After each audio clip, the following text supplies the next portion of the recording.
Let's talk about quitting. This is a topic that came up in my Discord server and something that I kind of brought up myself about different ways of quitting and not just quitting jobs, but quitting businesses, quitting at yourself, really, at your own personal development. The point that I was making is that it's really hard to grow a business and to stop yourself from quitting when you might get to a certain point of, you hit a wall, for example. This came from a conversation of talking to different types of people in different age groups on their success.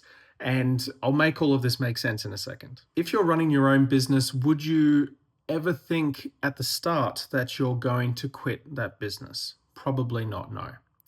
As you're running that business, you have some level of success in the business. You've gone through and built it up to a level of autonomy, maybe, or success compared to maybe what you had it going as at the very start. But over time, continuously growing and continuously building that business can have its pitfalls. And the point that I want to make here is that it's okay to step back for a second to make sure that the cash flow is coming through.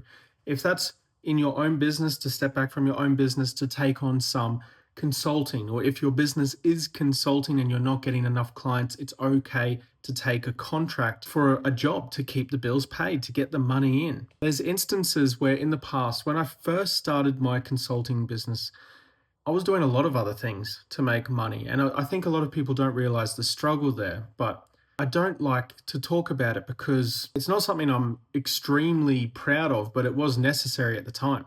And don't get me wrong, I wasn't like doing OnlyFans or anything. I was just like driving Ubers around and making a bit of money delivering food to people.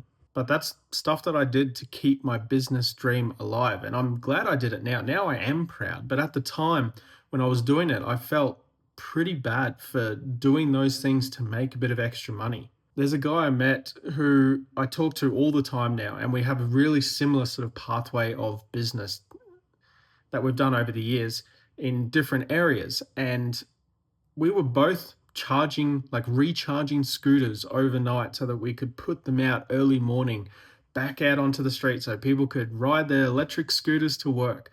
And within our own careers, I would consider both of us quite successful. And now we both have our own businesses, and that's fantastic. There was journeys along the way of these careers and business successes that's not quite as pretty as you might think. And that's, I guess, the point I'm trying to make here is that it's okay to quit and to soft quit, to step back for a second and reevaluate